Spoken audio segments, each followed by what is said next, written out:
Good morning, everyone. Welcome to the 2019 Medicare Advantage Prescription Drug Fall Conference and Webcast. I'm Kristen Rankus. I'll be your moderator today. We are gathered at the CMS Central Office in the Grand Auditorium in Baltimore. We have a number of subject matter experts who are here to provide new information about the Medicare Advantage and Prescription Drug Plan for sponsoring organizations, CMS staff, and CMS partners. We would like to recognize all of our in-house guests, as well as those participating via webcast. We are so excited to have you all with us today. And just as a reminder for the in-person attendees, this conference is being recorded by the Centers for Medicare and Medicaid Services, the U.S. Department of Health and Human Services, and by your attendance here today, you are giving your consent to use the distribution of your name, likeness, and voice during this conference. Before we get started, we have a few logistics to go over. The conference guide, speaker bios, agenda topics, presentations, participant instructions for polling, and survey instructions are all on the CTEO website. For webcast participants in need of technical support, please email CTEO Tech Support Services at cms.hhs.gov. Some of our sessions include polling, and at the end of each session, we will provide a session evaluation. There are multiple ways to participate in these pollings. You can use your text messaging app on your smartphone or your web browser on your computer or tablet that connects to the internet. To connect to polling using your cell phone for text messaging, you need to open your text messaging app, create a new text message. You're going to type 22333 in the recipient or the to box.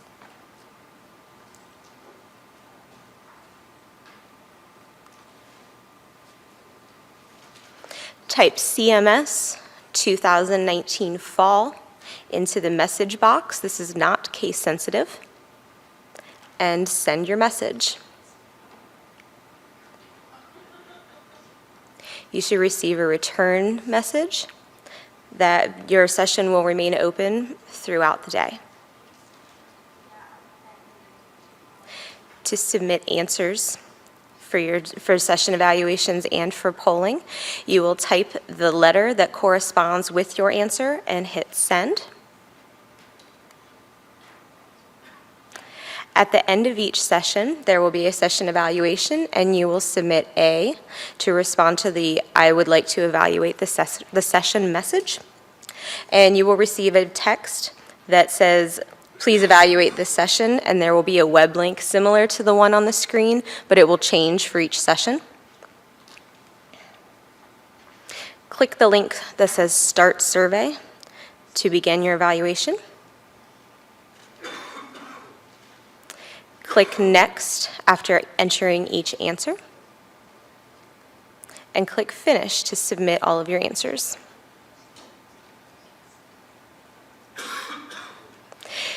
To participate using the web browser, you're going to go to www.pollev.com/CMS 2019 fall.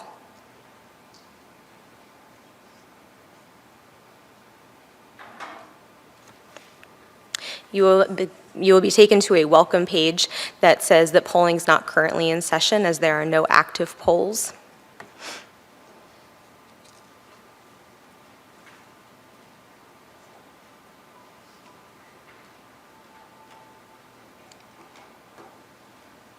To answer questions, click the question, the answer that you wish to respond with, and the next button.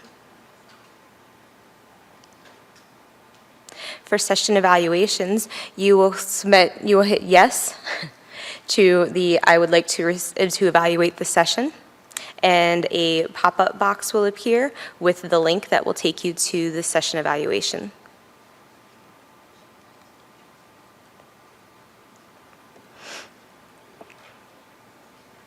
You will then click Start Survey. And the next buttons will take you to the next questions, and finish will submit all of your answers.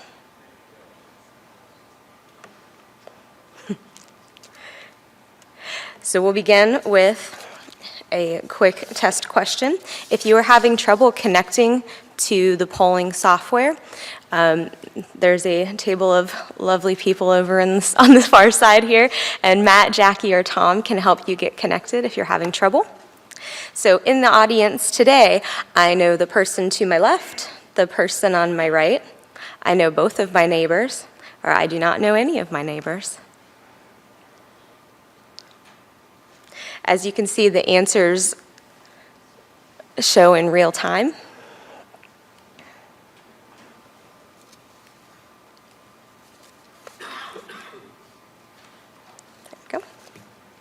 If you have any questions today during any of the presentations or during the Q&A session, there is a microphone in the center aisle. We ask that you state your name and let us know where you're from before asking your question. And those of you participating via webcast, there is a Ask CMS Live link in the survey instructions. It will give you a SurveyMonkey link, and you will be able to ask questions that way. We will answer your questions during the Q&A session if there's time, and if there's not, we will provide the answers to your questions on the CTEO website at a later date. Your feedback is important to us. The post-conference participant survey is on the web browser at http://bit.ly/2019 fall participant, or the QR codes that are in the back of your name badges. There's a card in there with a QR code. To access the QR code on an iPhone, you open your camera, hover your screen over the QR code in the camera screen, and tap the pop-up window. On an Android, you need to go to the Play Store, search the QR code reader, tap Install, tap Accept, open the QR code reader, line up the QR code with your camera screen, and tap OK. Vicki Tong is outside of this door. She is looking for,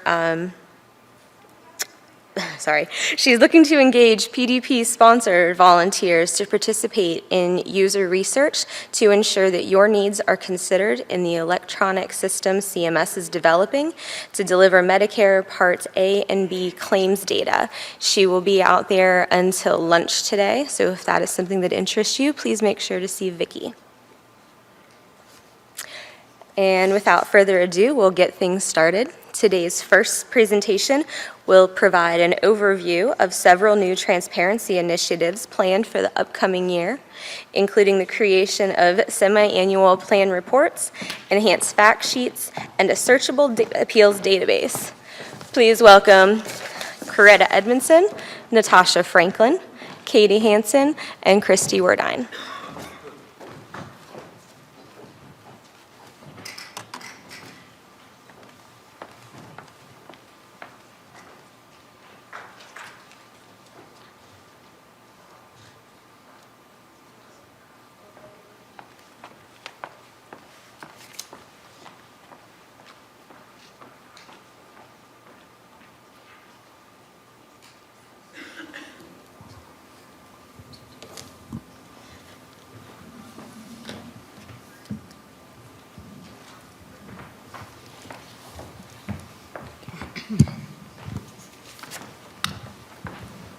So good morning, and thank you for joining us this session where we will be discussing IRE transparency initiatives. My name is Coretta Edmondson, and I am joined with my colleague Natasha Franklin, as well as Katie Hansen and Christine Werdine, who are both with Maximus Federal Services, who will be discussing the initiatives in greater detail. So as the CORES, or contracting officer representatives, Natasha and I are responsible for overseeing the contractor who has the role of the Part C and D IRE. So based on the feedback that we have received from the industry, we have been working with the IRE on providing certain initiatives that we believe will address some of the industry concerns. So I will turn it over to Natasha, who will briefly discuss these initiatives. Thank you, Coretta. Good morning. So today we will be discussing the Part C and D IRE transparency initiatives we are planning to launch in 2020. One part of our initiatives include the enhanced data reporting. And we will also present to you the new public website database initiative. So starting in 2020, the IRE will be providing CMS and the health plans with enhanced reports so that the plans can more proactively monitor their appeals data. This enhanced reporting will feature two new reports. One is the enhanced fact sheet that will be posted to our website on a quarterly basis, and the other is the enhanced data report that will be distributed to the plans semi-annually. The reports and fact sheets will be used to help plans conduct a more detailed analysis of their appeals data and compare their outcomes to the overall universe of plans. Also, Maximus will be hosting and maintaining a new public-facing website database to provide transparency around IRE appeals decisions and rationales. This new website database will feature a searchable database of all Part C and Part D appeals decision rationales. And in this website database, the plans will be able to search, find, and sort appeals categories and more. And this will also have an export functionality where the plans can export data from the website database to an Excel spreadsheet. So without further ado, I will turn it over to Christy and Katie from Maximus as they will provide you more detailed information regarding the initiatives, and Katie will begin with discussing the fact sheets.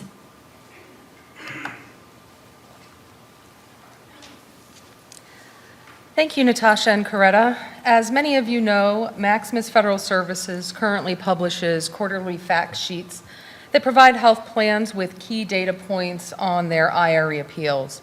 Specifically, these current fact sheets provide information on total number of cases received by the IRE, numbers of appeals by contract type, timeliness, and overturn data. Beginning in 2020, Maximus will be enhancing our quarterly fact sheets to provide additional data points to health plans. Specifically, these enhancements will do the following. It will allow health plans to see what specific items and services are overturned most often. It will allow health plans to see what priority of appeals have the highest overturn rates.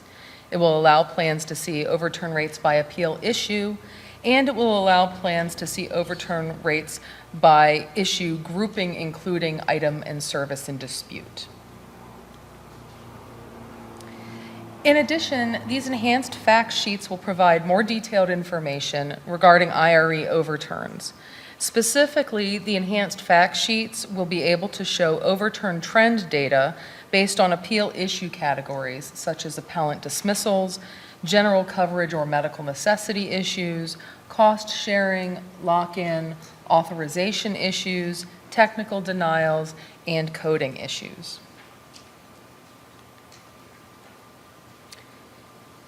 This slide and the next few slides will give you an idea as to what the new enhanced fact sheets will look like.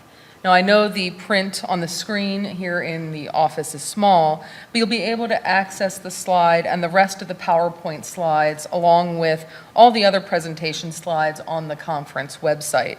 That way you can zoom in on your own screen and really be able to see the data more clearly. In any event, beginning with this slide, we are detailing the new enhancements. As you can see on the left-hand side, Maximus will be breaking down the data to provide the frequency of receipts, by appeal category, and also by issue and dispute. This will give plans a general overview of the workload, allowing plans to pinpoint heavy appeal service categories by issue. On the right-hand side of the slide, you will see a graphical representation of that same data. Now, please note this is just dummy data right now. Actual data will be populated in the first enhanced fact sheet. Continuing on with what the new enhanced fact sheets will look like, you will see that the IRE will be providing receipts by appeal category, but focusing specifically on overturn rates by appeal issue. This will allow plans to focus on those appeal issues that have high overturn rates so that plans can evaluate the processes on their own end to see if there are ways to decrease those numbers. In addition, the example report on the right-hand side of the slide will allow plans to view which priority, that means expedited, standard pre-service, or retrospective, have the highest overturn rates as well. So building off of the data we have discussed in the previous slides, this example on the left breaks out with even more detail the overturn rates for certain appeal types and categories so that health plans can focus their review efforts in those areas. This may include changing evidence of coverage language or refining how plans perform their Level 1 appeal reviews for certain items and services. On the right-hand side of the slide, you will see an example from the new enhanced fact sheets of the timeframes for appeal processing at the IRE level. This is included so that health plans can see generally how long it will take the IRE to render its reconsiderations. In addition to the enhanced fact sheets, Maximus will be providing health plans with detailed IRE appeals data via a new plan semi-annual report. This report will be generated at the individual contract level and will allow plans further insight into their specific appeal outcomes. This semi-annual report for Part C will provide to each individual plan a breakdown of all cases by disposition, appeal issue, appeal priority, item or service in dispute, and appeal category. In addition, the report will provide a data tab with all of the individual plans' cases for that review period. For Part D, the reports will be roughly the same, although with a few different data points included. The new enhanced fact sheets for Part D will allow plans to see what appeal types are overturned most often, what types of plans have the highest overturn rates, which priority of appeals have the highest overturn rates, a breakout of overturn rate by plan denial reason, data by overturn rates by substantive reason, and also how many appeals are told for an AOR form or a prescriber statement. So just like in Part C, in addition to the enhanced fact sheets, Maximus will be providing health plans with detailed Part D appeals data via a new plan semi-annual report. This report will be generated again at the individual contract level and will allow plans to further insight into their specific appeal outcomes. This semi-annual report for Part D will provide to each individual plan a breakdown of all cases by disposition, appeal type, appeal priority, and overturn rate. In addition, the report will provide a data tab with all the individual plans' cases for that appeal period.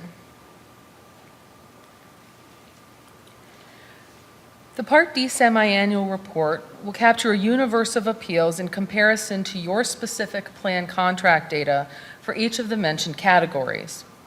So this is an example of the universe percent by disposition for the year of 2018. Please note again, this is dummy data. Actual live data will be included with the first semi-annual report. This pie chart will allow plans to visualize the outcome rates for their appeals. So you can tell the percentage upheld, overturned, partially overturned, etc. This data is also available in chart form on the right-hand side of the slide if that is more easy to read for the health plans.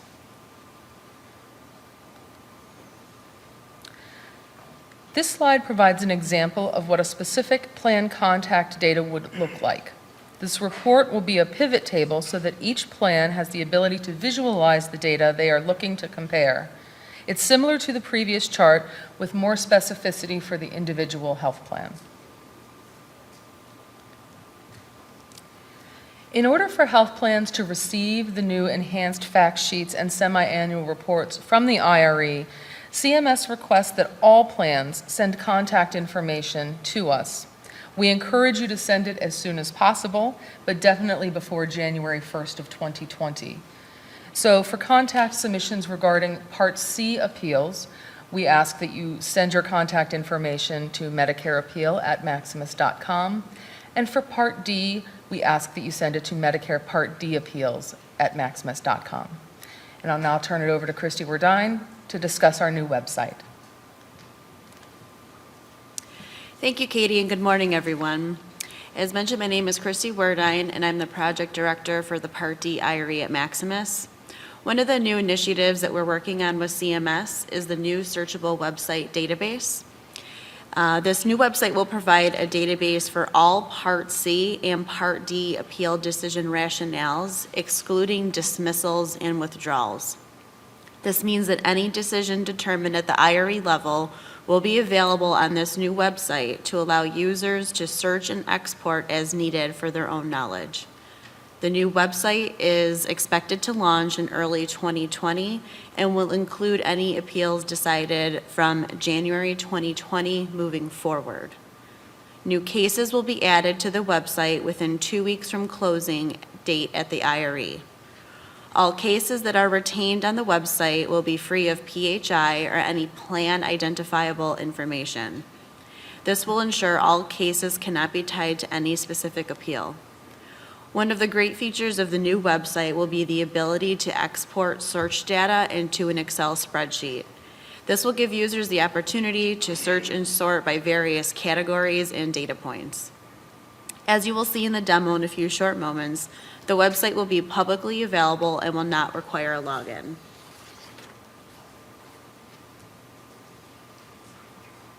As mentioned, the data will be available on the website within 2 weeks of the decision being rendered at the IRE.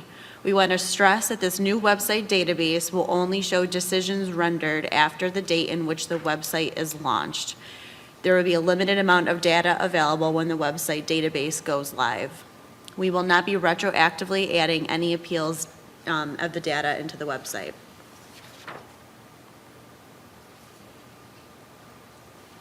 I am now going to show everyone a demo of the database site that is still currently in development. Please note that some of the visuals may be slightly different than when the website is launched, but we felt it would be beneficial to show the viewers the functionality and features that this website is going to offer.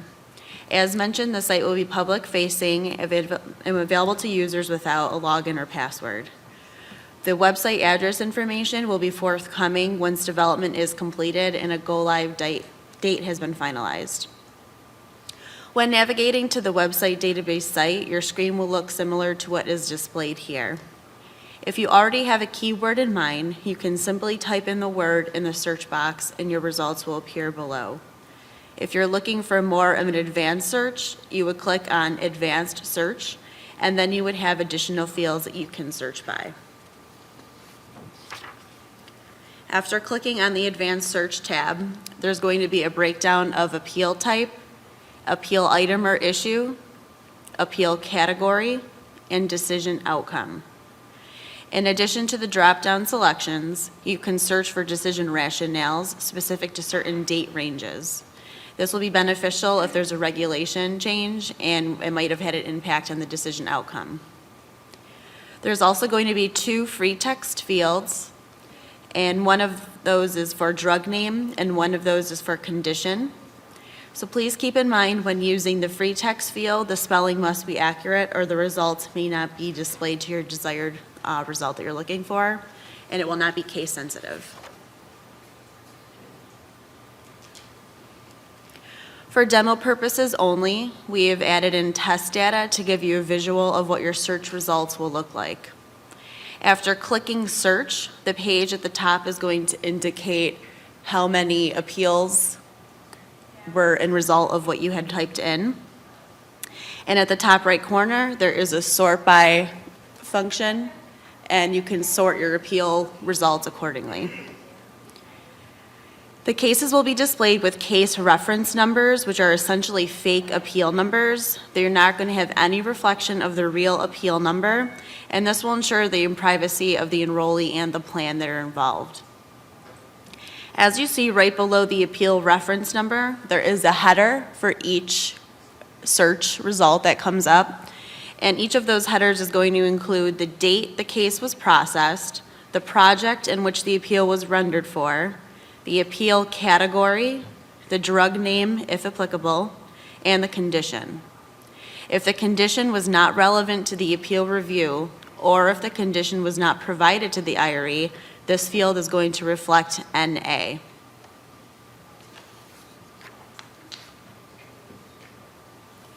The search results will then display the decision rationale section of the appeal. This section is going to be free of PHI and PII.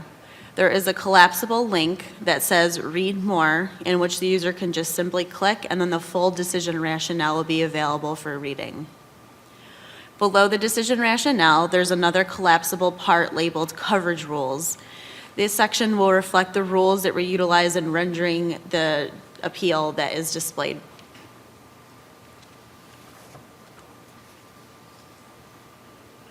At the bottom of the web page, there is a bar that allows users to skip to whatever page in case you know that you did a certain date range and you want to go to the most recent. You can click the arrows. One of the features that was previously mentioned about the site is that it will have the ability to export the results displayed into an Excel spreadsheet. This will allow users to sort and create pivot tables to view the information that is most useful to them. And that'll be similar to just clicking right there.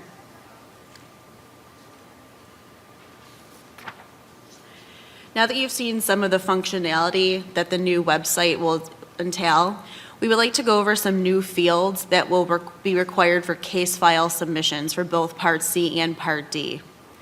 In order for the data to be fed consistently into the website database, Maximus will be making a few changes to the case file submissions via the portal and/or fax submissions.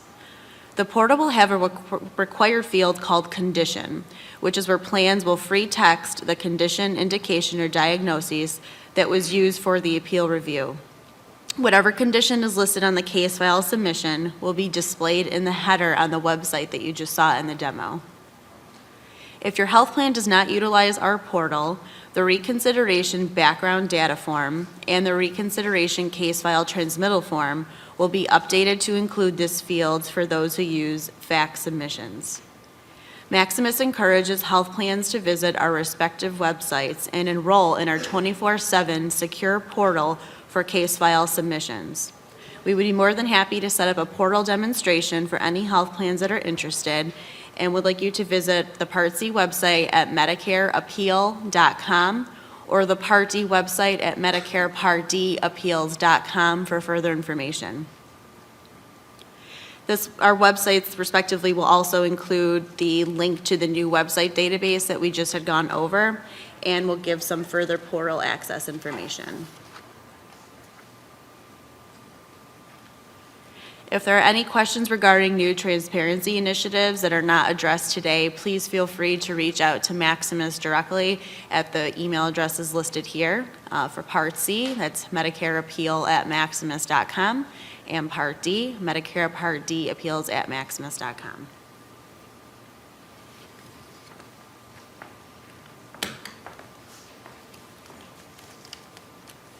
Back that up. We have about 20 to 25 minutes for questions. So I would like to invite any audience members that would like to ask questions of our presenters to go ahead to the microphone in the center of the aisle. In the meantime, I have a few that have been submitted to us prior to the event. When will new reports be provided?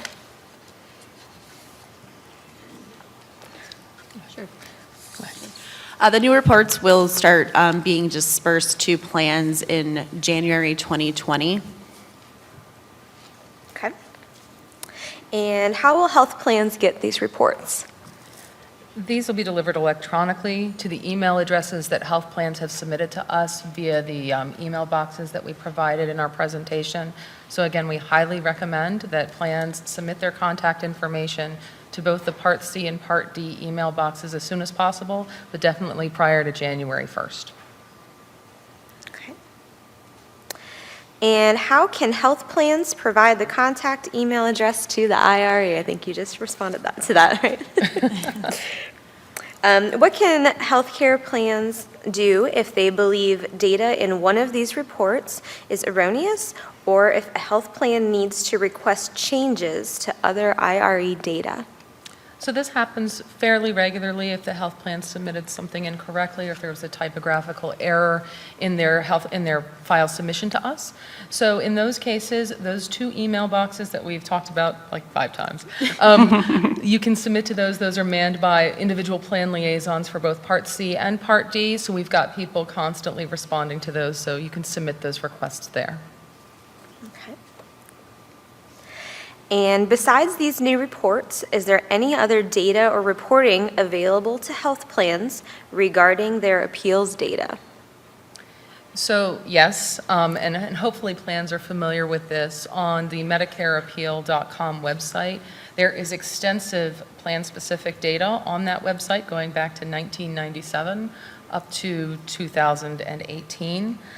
So plans should be very familiar with downloading their individual plan data there. There's also search capabilities for plans to search for their individual cases on that website as well.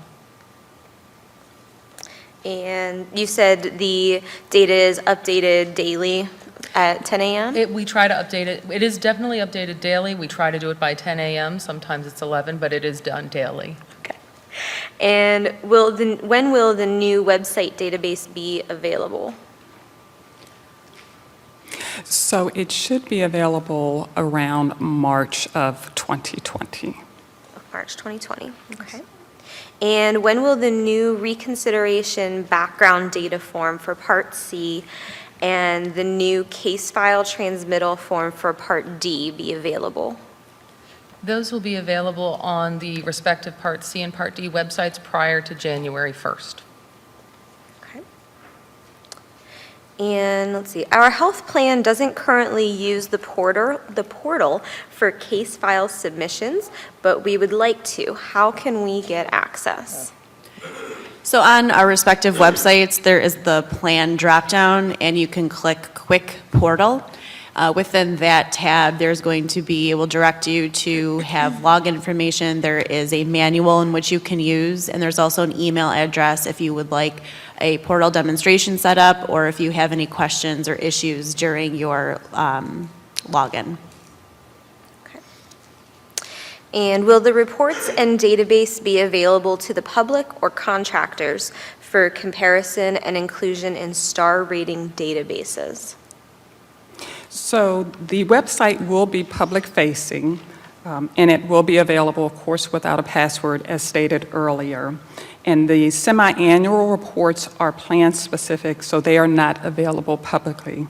Part of this question, we weren't really sure what was being asked, but if the person is asking whether or not the reports in the database will be available in HPMS memo, they will not be.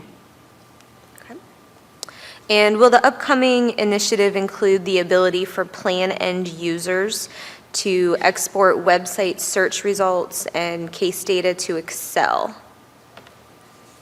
Yes, that will be one of the functionalities of the new website.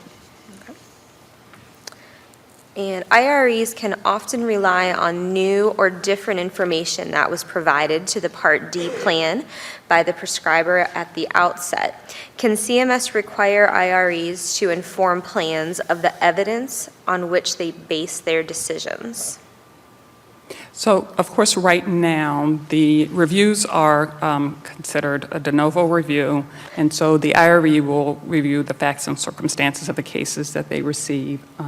So if additional information is in fact received, the decision letter will indicate that new information was received from the enrollee or the prescriber. So that information will be provided in the decision letter, that additional information was received and how the IRE has arrived at their decision. Okay.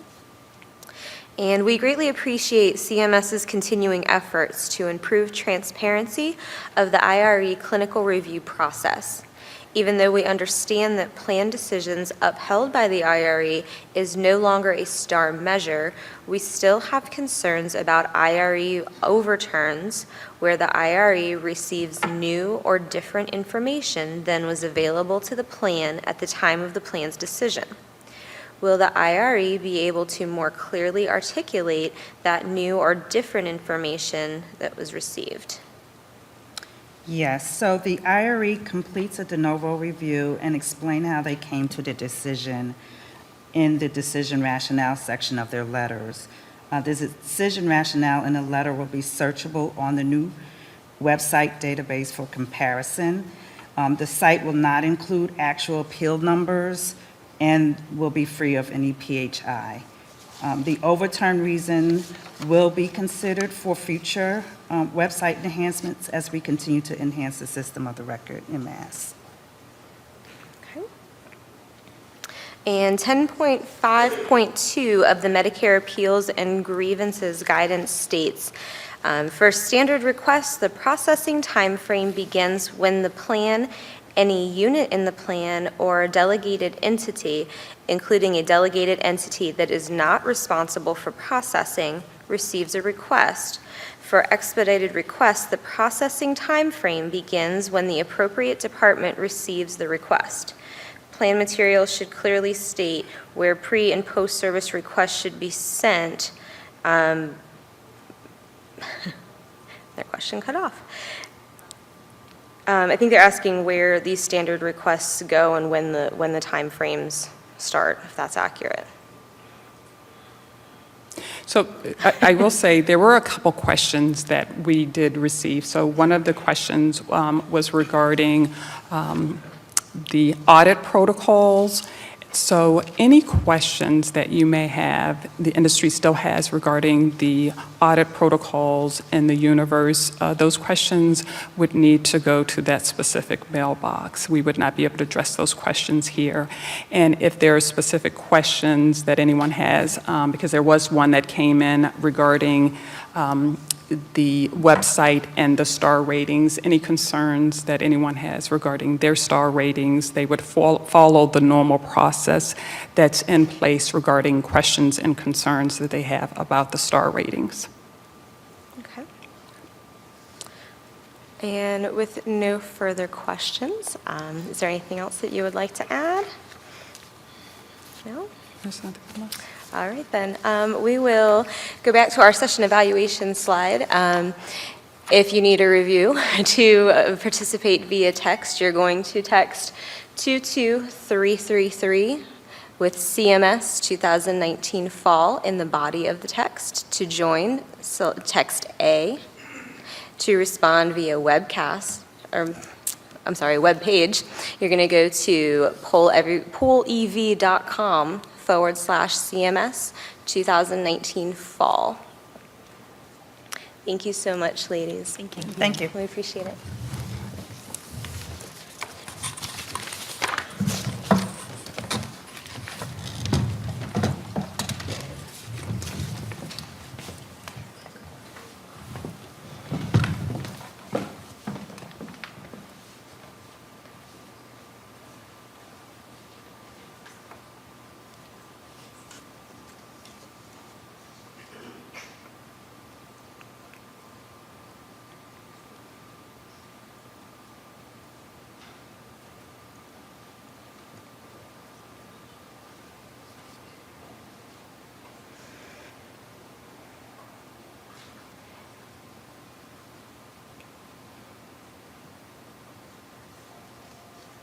Our next session will highlight the new integration and unified appeals and grievance requirements and provide guidance on the contract and operational changes needed for each type of D-SNP beginning for contract year 2021. Please join me in welcoming Julie Jones and Toby Oliver.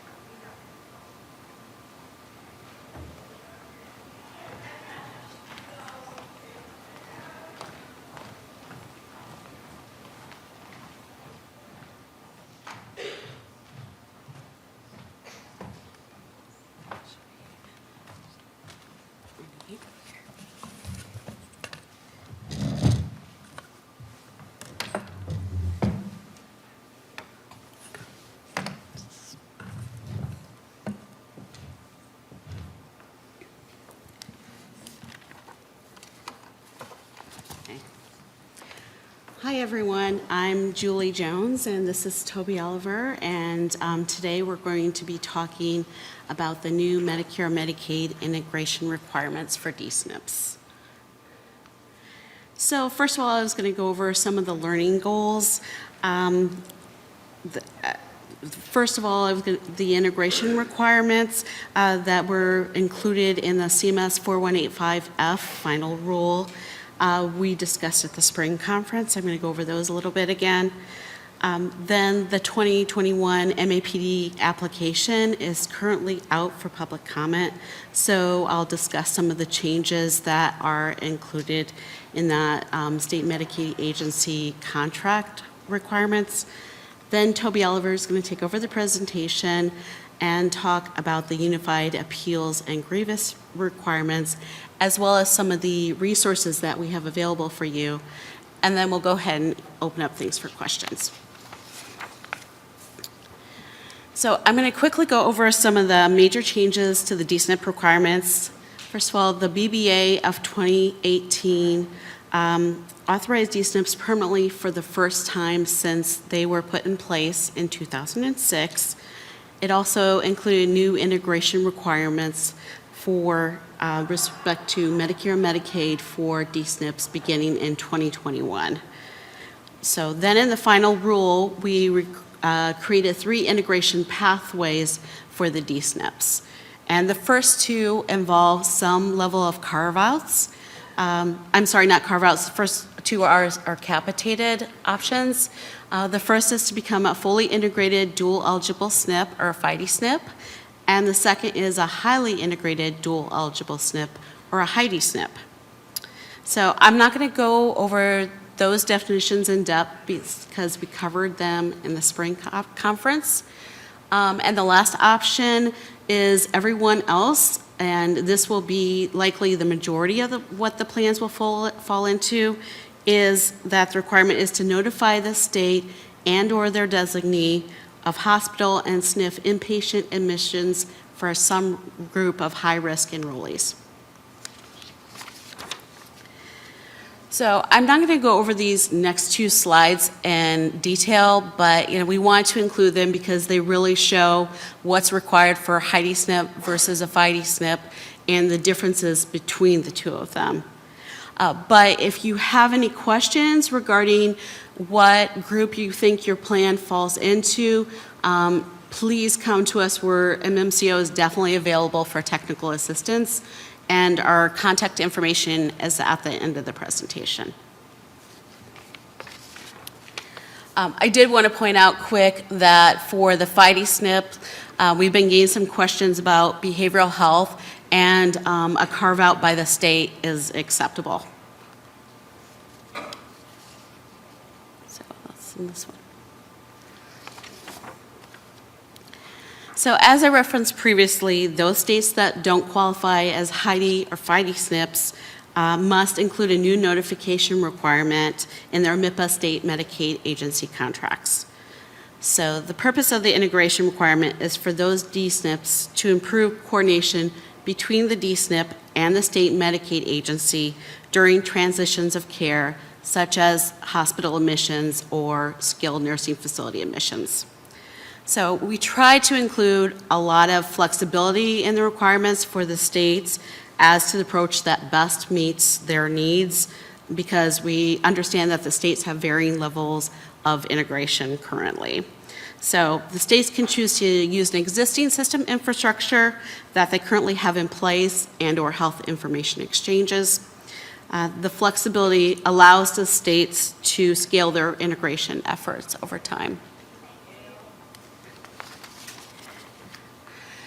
So any D-SNPs that do not meet one of the 3 categories of integration, as I described, will be subject to marketing and enrollment sanctions beginning in plan years 2021 through 2025. And these sanctions will continue until CMS can confirm that the integration requirements have been met.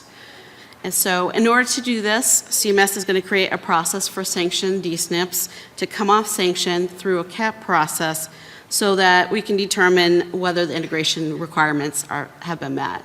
Then at that time, we'll let the plans know that they can come off sanction. Now, I'm going to talk a little bit about the application process itself.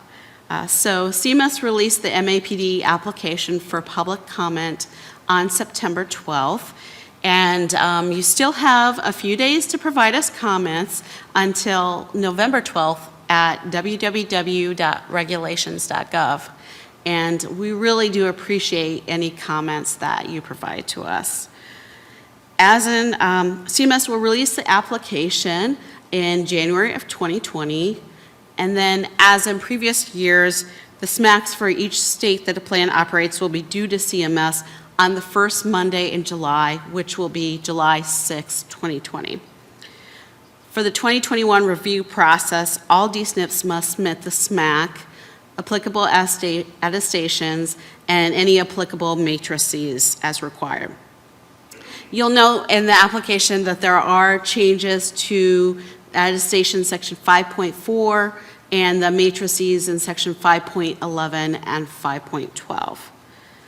So one of the major changes for 2021 is that all D-SNPs must either submit a new contract or a current contract with a contract amendment.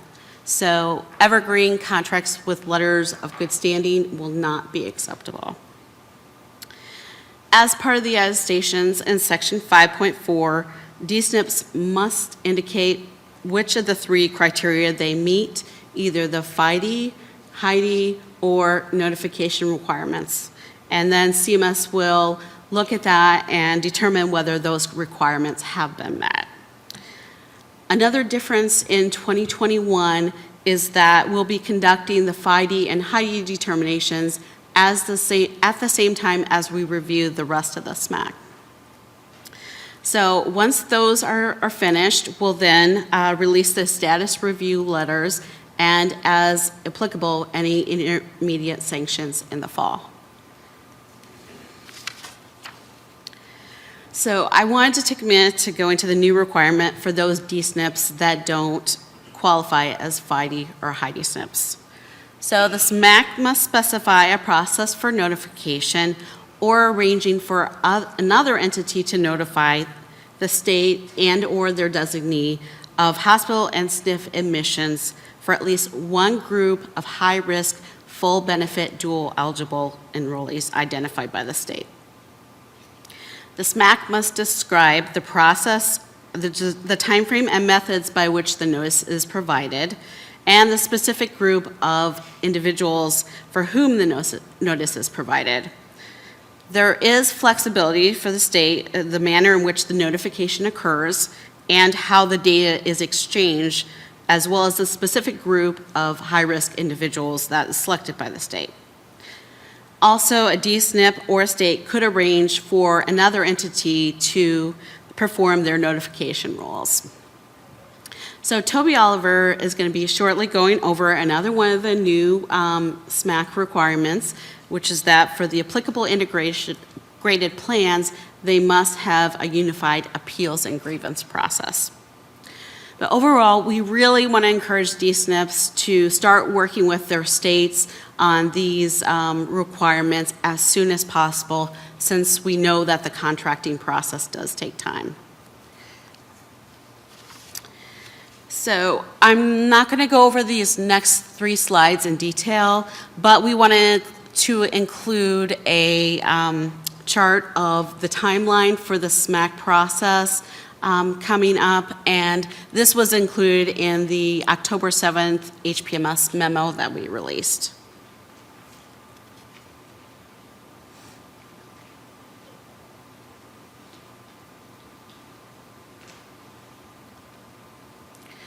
Okay, so now to see if you're still awake, we have a polling question for you. And it is, when is the 2021 executed state Medicaid agency contracts due into CMS?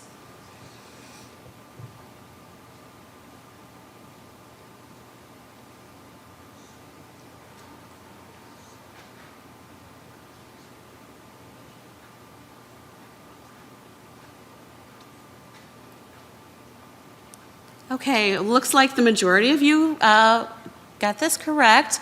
The answer is C, July 2020. And now I'm going to turn things over to Toby Oliver. Thanks, Julie. Good morning, everyone. As Julie mentioned, we are also going to be rolling out an integrated appeals and grievance process in response to requirements that were also set out in the Bipartisan Budget Act of 2018.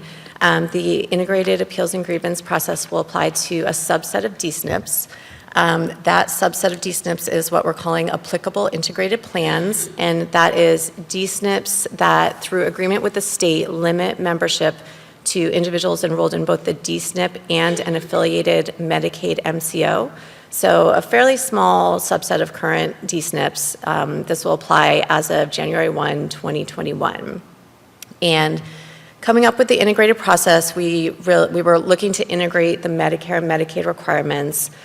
Those requirements are fairly aligned in most ways. In places where they were not aligned, we really mostly used the governing principle of choosing a standard that is most protective for the enrollees, which was a standard that was also set out in the Bipartisan Budget Act. So a couple of important provisions in there that we just wanted to remind everybody of that we hope that you're thinking about now. We did allow for state flexibilities where the state, most likely in their current Medicaid program, has a standard that, or a requirement that is more beneficial or protective for enrollees than what we laid out in the D-SNP regulations. The states will be able to implement that requirement instead of what we've laid out in the regulations. However, that is going to need to be explicitly stated in the SMAC. And so as Julie has been emphasizing, that's something that you need to be talking to your states about now to make sure it is in the SMAC in time for it to be submitted to us in July, as most of you have down-packed for the approved SMAC requirements. In addition, another big new requirement for Medicare in the integrated appeals and grievance process will be the continuation of benefits at level 1 while the appeal is pending. So this is something that currently exists in Medicaid but not in Medicare.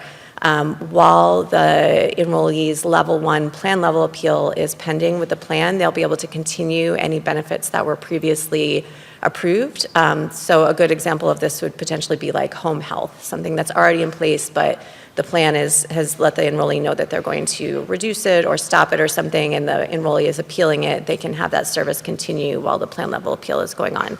So we're assuming that this will probably require some systems changes and things to make sure that you're ready to handle those continuation of benefits requests in 2021. So please be thinking about how to make that happen now. Since we finalized the rule in the spring, we've been working on lots of materials and information to get ready to release to everyone. Most, if not all, of these materials will be out for public comment at some point, and we really, really encourage you to, if you know, if you are work with or are part of an applicable integrated plan or know appeals and grievance work, please take a look at these and the other materials that we put out there and give us feedback. It makes all the documentations and processes better for everyone. So the first one that is actually already out for public comment is the new IDN. This is the integrated denial notice. It is going through the PRA process, so it's out for public comment through that process. We have a link to it a little bit later in the slides. You have until December 17th to comment on it. You'll notice that it's a lot different than the current IDN. We did a lot of revamping to try to make it more understandable for enrollees and easier to follow and understand the process, which were also all things that were laid out in the BBA for us to think about in doing integrated notices. Then we are also doing a couple of other integrated notices, one related to appeal decisions and another related to the right to an expedited grievance. We're going to put those out for public comment as well. We're waiting to get the feedback on the IDN so that any feedback that we get, we can incorporate into these other two notices before we put those out for public comment as well. So those will be out for public comment sometime after December 17th. We are also working on audit protocols to integrate the new applicable integrated plan requirements into the audit protocols. Those will be out for public comment sometime relatively soon, we think. We are also working on EOC materials with CM to make changes to the EOC to capture the unified procedures for the integrated applicable plans, which will also go out for public comment, as well as guidance procedures for the applicable integrated plans and the unified procedures. Will be out for public comment at some point soonish. So now we have another poll just to get a sense of who's out there in the audience. So does your organization have any applicable integrated plans? All right, we've got a little bit of a split. Oh, now it's, all right, that's a little more what I expected since it's a rather small subset of the D-SNPs that will have applicable integrated plans. But a pretty good split. All right. So now just moving back to some general resources, guidance, information. Just another reminder here that the SMACs are due to CMS in just eight short months, July, as most of you got right on our polling question. So please start planning now, working with your states. You need to have that finalized SMAC by July 6, 2020. And if you're an applicable integrated plan, you need to be planning for any operational changes that you'll need to make before 2021 as well. We've been working closely with ICRC, the Integrated Care Resource Center, on some resources, and they're also going to be putting out some model contract language. So they've been putting out some resources. This first one, the update on state contracting with D-SNPs is from July 2019. It's an overview of state strategies for contracting with D-SNPs to improve care coordination and Medicare-Medicaid alignment for dually eligible enrollees. The second one here, promoting information sharing, is from August 2019, and it highlights approaches by 3 states, Oregon, Pennsylvania, and Tennessee, to develop and implement information sharing processes for their D-SNPs that support care transitions. It includes examples of contract language and strategies to encourage plan collaboration and problem solving around information sharing. And then the third one that we have listed here on information sharing to improve care coordination is from September 2019. It has key questions and considerations that states can review as they begin working with D-SNPs and other parties to design and implement information sharing requirements. And as I mentioned, ICRC will also be disseminating sample contract language sometime relatively soon. As Julie mentioned, we really encourage anyone with questions or who would like additional TA to reach out to us. We've set up a D-SNP webpage. This is not a page that encompasses all things D-SNP. It really is just focused on these new requirements and resources. We have some of the things that are linked here, including the link to the IDN PRA notice. So you can go there to find the link to give us feedback on the IDN that's out there for public comment. We also have included here a link to the application PRA notice, which is also out for public comment now. I think it's November 17th? 12th. That you have to get feedback in on that. And we also included our mailbox here that you can send us questions or reach out to us for TA assistance. So that is what we have for our presentation. And we do have a few questions for you that have been submitted to us. Will CMS be conducting outreach to states regarding the new requirements? Yes, we are definitely in the process of doing that through several different methods. First of all, through ICRC, which you saw some resources up there. Also through the National Association of Medicaid Directors, and then also directly through MMCO, and we're very happy to provide technical assistance there. And will CMS be providing sample SMAC language to states that they can share with plans? Yes, we've already got up the language for the notification requirements on the ICRC website that was shown here, and we will be releasing additional sample language for FIDE and HIDE SNPs either in November or December, so shortly. And what do we do as an organization if we have been submitting evergreen contracts for some time and are having a hard time identifying the correct point of contact within the state to work with an update or a revision of the SMAC? Yeah, we strongly encourage you to reach out either directly to MMCO or through your account manager, and then we can help put you in touch with the correct staff in the state and facilitate that interaction. And state policy in my state says that enrollment must be aligned between the D-SNP and the affiliated Medicaid MCO, but enrollment is never 100% aligned due to movement of members. Is my entity an applicable integrated plan? Yes, the important thing is the state policy. We recognize that movement of members may mean that 100% aligned enrollment at every moment of every day is not possible, but the important thing is whether it's the state's policy that each plan have aligned enrollment. And what is an example of a Medicare service that could be continued under the new regulation while the plan level appeal is pending?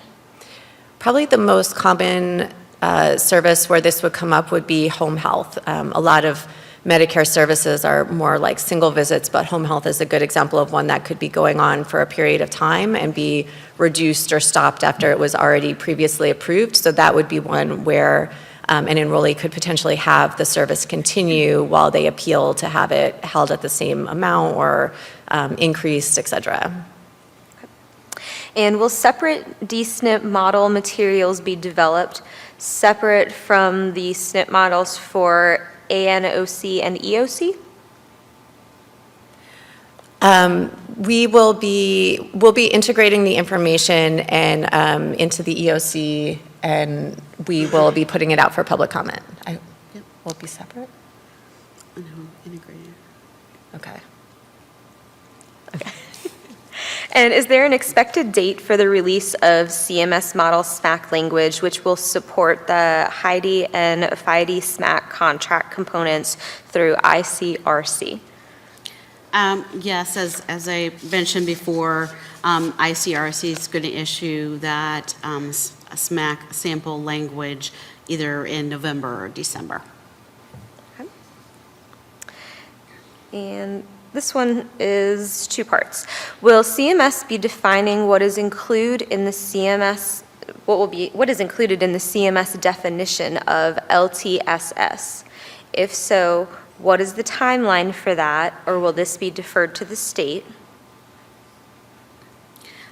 So on that, I'll just give my overall answer. Each state Medicaid agency has their own requirements for LTSS. And we refer people to the chart that is included in the slides for the requirements for FIDE and HIDE SNP.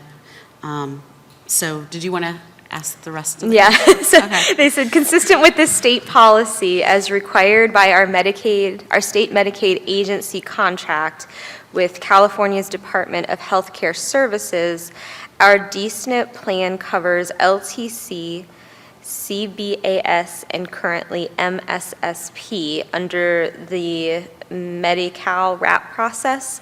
Will there be any new requirements from CMS besides these services? Okay, so for LTSS, those FIDE and HIDE requirements, for the FIDE, they must cover at least 180 days of nursing home coverage, and then LTSS services in the community. And then for a HIDE SNP, they must either cover LTSS or behavioral health. Although for both HIDE and FIDE SNPs, a carve-out is acceptable. So, and if you have any specific questions about carve-outs, we encourage you to contact us so that we can really target technical assistance to those types of needs. Okay. And what is included in the CMS definition of BH? Currently consistent with the California state policy, DHCS requires mild to moderate BHT and screening to be covered under the Medi-Cal RAP process. The county has financial and clinical oversight of specialty mental health. Will there be any new requirements besides these services? So again, each state has their own requirements for behavioral health services, and that for us, that chart, the FIDE and HIDE-SNP requirements, again, will be helpful. So for FIDE SNPs, they must cover behavioral health unless it's a carve-out. And then for HIDE SNPs, again, they must cover either LTSS or behavioral health services. So again, for any questions about carve-outs, please, if you have, please feel free to contact us, and so we can target our technical assistance, and that can even include calls with plans. Okay. I have one more. Depending on which of the 3 integration criteria we pursue, notification process, HIDE, or FIDE SNPs, will we be expecting a timeline from CMS or DHCS customized to each option, or should we anticipate the timeline will be the same for all options? Yeah, the timeline is the same for all options, and I would point you again to that chart that we included in the slides from the October 7th HPMS memo that lays out the timeline requirements. Okay. And do we have a question from the audience? Hi, Gail Pride with United Healthcare. You mentioned the audit protocols under appeals and grievances. Will any of the other areas of the protocols be updated or revised based on this, such as the SNP model of care section? We don't have any plans to do so at this time. Okay, thank you. We have another? Oh, nope, guess not. All right, thank you so much, Julie and Toby. I will switch over to the session evaluation. You know what to do. Text 22333. CMS 2019 fall, or go to pollev.com/CMS 2019 fall.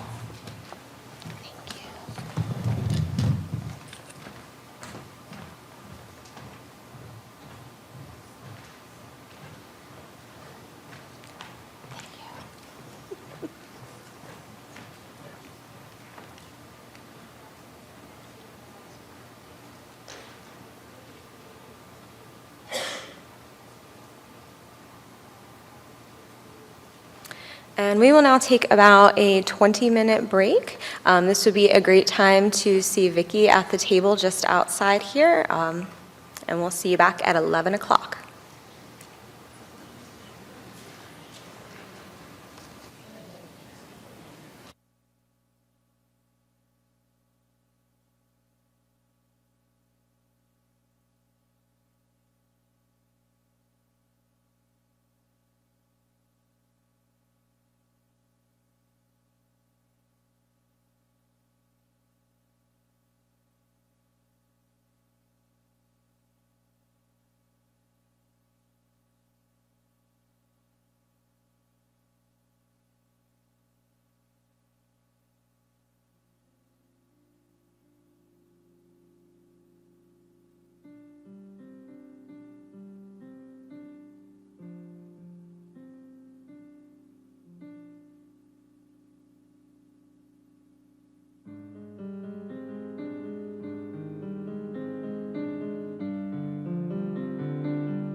All right, ladies and gentlemen, we are going to continue with our agenda. Next on our agenda is today's keynote speaker. He is the Principal Deputy Administrator and Director for the Center of Medicare. Please help me welcome Dimitrios Kazoukas.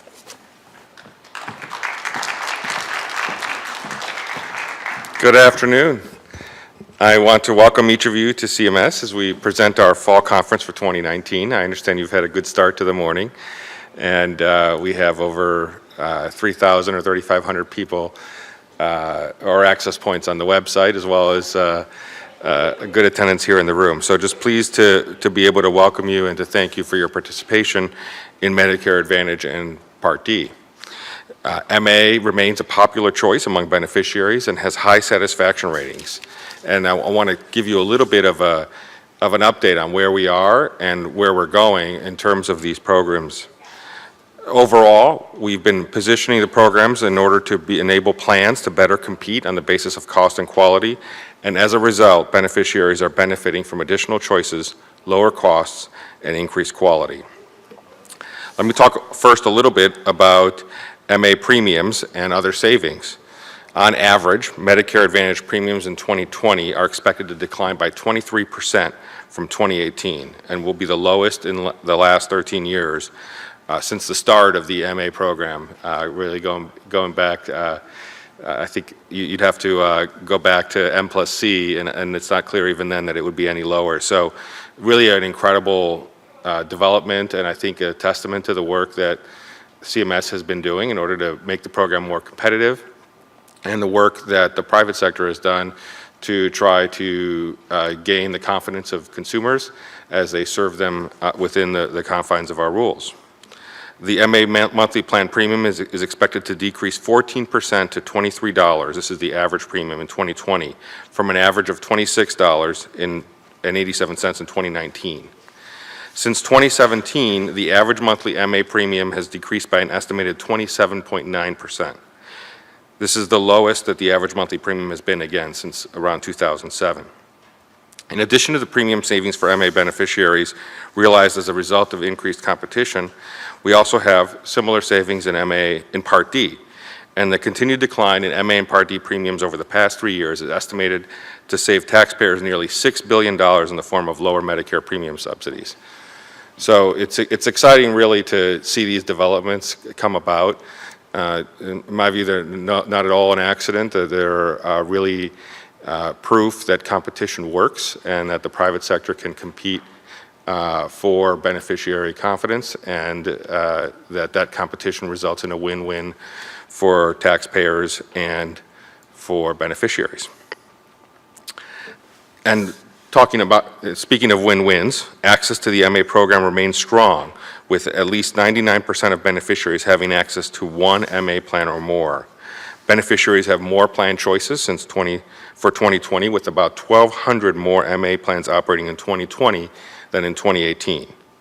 Enrollment in 2020 is projected to increase to an all-time high of 24.4 million beneficiaries from the current enrollment of 22.2 million, out of approximately 60 million people currently enrolled in Medicare. Enrollment in MA in 2020 is expected to increase by 30.6% since 2017. Part D also continues to be extremely popular. Access to the Part D program remains at 100% for individual market plans in 2020, and the number of standalone PDP plans has increased from 912 in 2019 to 959 for 2020. This represents an increase of 5%. But that isn't all. Approximately 52% of Medicare Advantage plans that offer prescription drug coverage have an overall rating of 4 stars or higher for 2020, compared to approximately 45% in 2019. More Medicare beneficiaries also have access to a greater number of high-quality standalone Medicare Part D plans. In 2020, based on current enrollment, approximately 28% of enrollees will be in standalone prescription drug plans with 4 stars or higher, an increase from approximately 3% in 2018. And the average star rating for a standalone prescription drug plan has improved from 3.34 in 2019 to 3.50 in 2020. You might ask, looking back at this, how is it that the changes have come about? and what in particular has driven them. And that may be something for the literature to examine, but I offer a few things that we've done over the last few years that we think have contributed to these positive developments for beneficiaries and taxpayers. CMS, under the Trump administration's leadership, has taken so many actions to improve the MA and Part D programs that I think we've heard from plans and others that they can't keep up with the pace of our changes sometimes. And so obviously that's something we take into account, but the fact is that because of our confidence that the changes we're making are going to bring about things like the numbers I just spoke of, that really has pushed us to continue to innovate faster and faster in terms of our rules. There was a lot of, we think, low-hanging fruit that we picked off in the first year. It was a lot of hard work. I call it low-hanging because it really seemed readily identifiable. As I think you've seen the rules and the policies progress over the last few years, you see that we've taken on more and more complex challenges and really more sophisticated, nuanced approaches at times to line drawing and the way that we govern the oversight of plans and the rules that drive them. But I'd like to highlight a few of the things that we've done over the last few years. Broadening access to reduce cost sharing and additional benefits for enrollees with certain conditions, such as diabetes and congestive heart failure, due to the agency's reinterpretation of uniformity in 2018. About 300 plans in 2020 will offer up to 1.3 million MA beneficiaries with access to such benefits. Expanding opportunities for those who choose Medicare Advantage plans that are providing new supplemental benefits or extra benefits that are tailored to specific needs to help them maintain their health. In 2020, about 500 plans will provide approximately up to 2.6 Medicare Advantage enrollees with access to expanded, primarily health-related supplemental benefits, such as adult care services or caregiver support services. Increasing opportunities for chronically ill patients to choose Medicare Advantage plans that offer a broader range of supplemental benefits that are not necessarily health-related but may help to improve or maintain their health. Supporting the opportunity for MA plans to implement step therapy for Part B drugs as a recognized utilization management tool. Use of step therapy as a utilization management tool better enables MA organizations to ensure that Medicare beneficiaries pay less overall or per unit for Part B drugs. Implementing the prohibition against gag clauses in pharmacy contracts that restrict Part D sponsors from prohibiting or penalizing a pharmacy for disclosing a lower cash price to an enrollee. This provision supports the President's initiative to help lower out-of-pocket costs for prescription drugs by helping inform Medicare beneficiaries about lower-cost alternatives. Implementing legislation signed by President Trump to give seniors access to Medicare Advantage additional telehealth benefits that go beyond what original Medicare allows, so they can use telehealth technology to access more providers in more parts of the country without the disincentive of the supplemental rebate.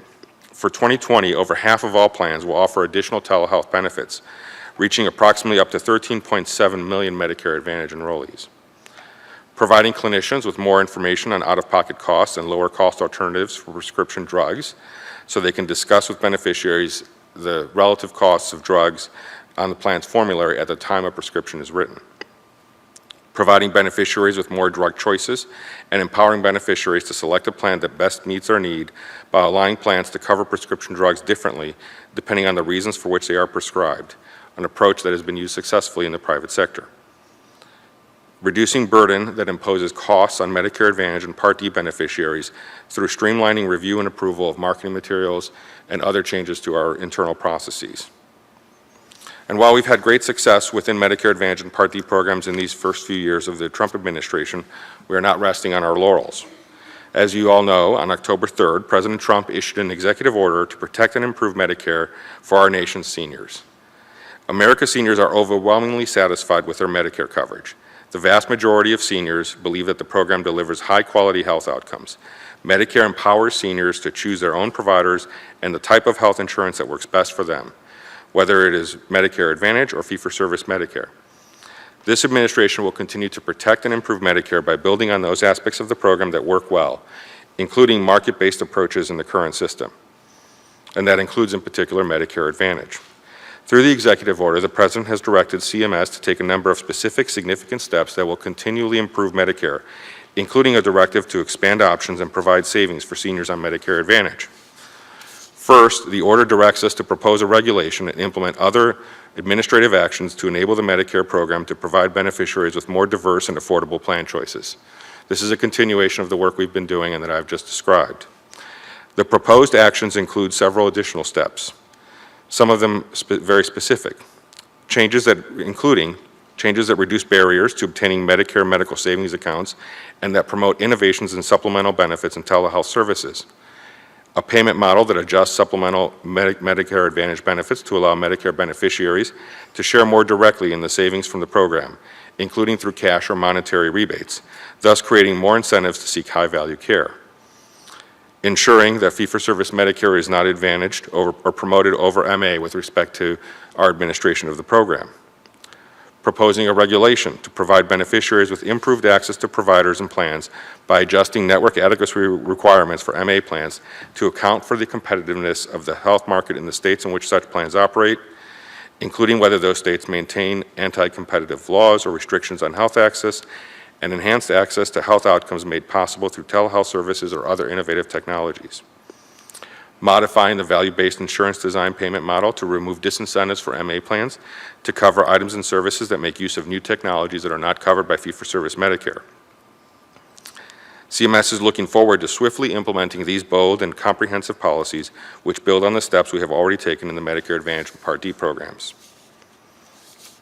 Given the time of year that this conference is taking place, too, I wanted to also note that we're in the midst of open enrollment season for 2020.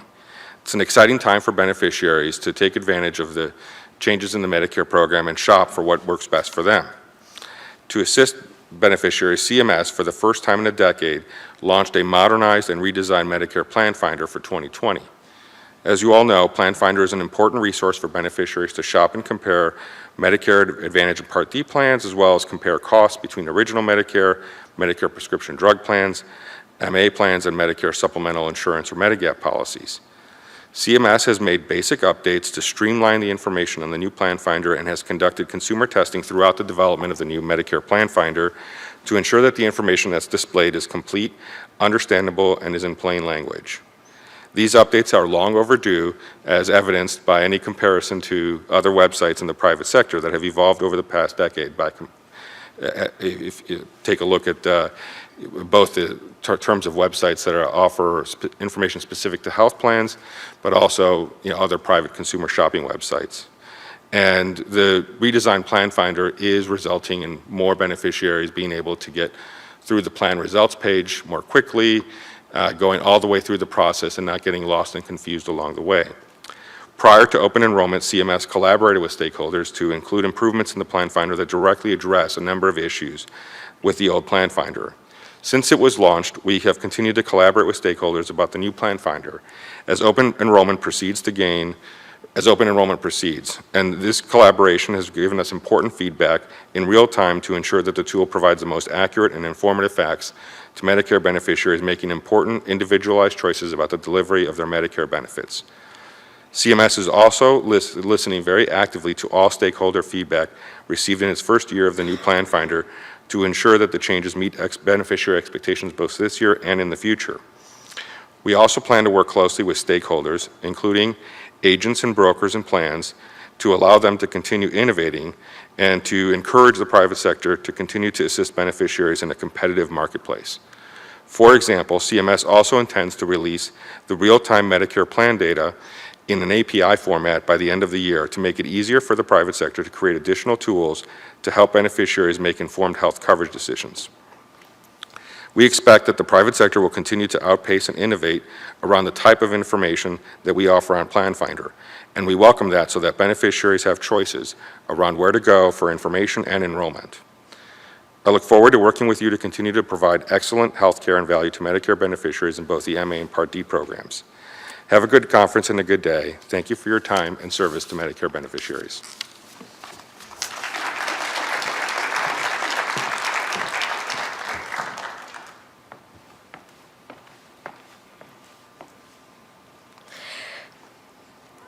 We will now take a 60-minute lunch break. We'll see everyone back here at 12:15. Enjoy your lunch.